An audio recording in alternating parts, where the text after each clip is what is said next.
अगर नहीं खाई तो क्या है? रोज मरना। माफ कर दिया, छोड़ दिया, गुस्सा ठंडा कर लिया, रोज मरना। जिसने आपके बारे में खुलाफत की, आप ही का खाकर थाली में शेक किया, उसको भी क्या करना? माफ करना, मतलब मरना।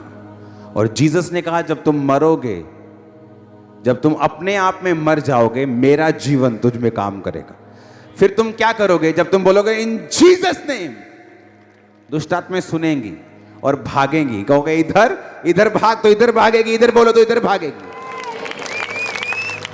जब तुम बोलते हो इन जीसस नेम, निकल जाओ, बोलती है वो और बैठती है ऐसी की तैसी तेरी। शैतान नहीं चाहता आप छोटी बातों में वफादार रहें। कामयाब होना है तो आपको वचन के साथ जुड़ना पड़ेगा, स्पिरिट के साथ जुड़ना पड़ेगा। लोग क्या बोलते हैं कि जिन्नी मालक ने लिखी है उन्नी भोगनी है। हां, वचन क्या कहता है? आपने कभी यह सुना वचन क्या कहता है? जीसस ने क्या कहा? जिसने आपको बनाया वो क्या कहता है आपकी उम्र के बारे में? क्या कहता? चलो बताओ कि क्या उम्र लिखी है आपकी? कितनी है बताओ? कितने विश्वास करते हैं जितनी जीसस ने लिखी है वो लिखी है? हाथ खड़ा करो।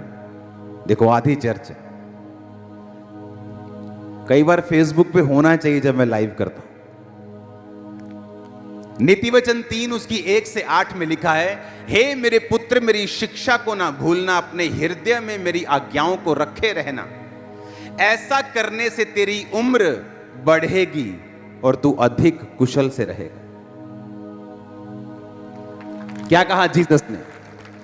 कि हे मेरे पुत्र मेरी शिक्षा को, मेरी आज्ञाओं को अपने हृदय में, कहां पर? के दिमाग में दिल लगा के रखना परमेश्वर के वचनों के साथ। जब दिल लग जाएगा खुदा के वचनों के साथ, तुम उसे तोड़ोगे नहीं। बहुत से, दुनिया की बात कर रहा हूं, बहुत से आदमी, हस्बैंड्स ऐसे हैं जिन्होंने मैरिटल किसी और औरत के साथ अफेयर नहीं किया शादी के बाद, क्योंकि उनकी वाइफ उनसे बहुत प्यार करती थी और वो अपनी वाइफ का दिल नहीं तोड़ सकते थे, सिर्फ इस रीजन से। जब आपके हार्ट में परमेश्वर के वचन के लिए प्रेम पैदा हो जाएगा, क्या लिखा उसने? कि अपने हृदय में मेरी आज्ञाओं को रखे रहना और मुझसे वफादार रहना, व्यभिचारी मत बनना, मेरी शिक्षा को ना भूलना। तो क्या होगा? तेरी आयु बढ़ेगी। तुम बढ़ा सकते हो अपनी आयु को। और किसके हाथ में? अब बताओ किसके हाथ में आयु? तुम्हारे हाथ में। वो तो कह रहे सीधा कि अगर तुझे लंबा जीना है, अपने माता और पिता का आदर कर।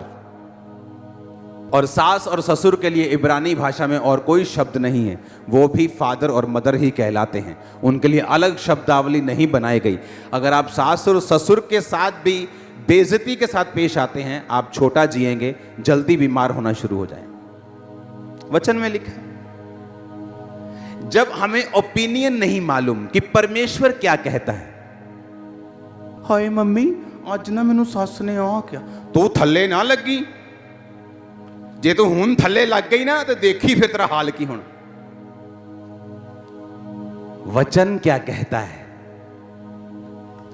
जब चर्च में तुम वचन सीख जाओगे कि अपने माता और पिता का क्या कर, दैट्स इट। कोई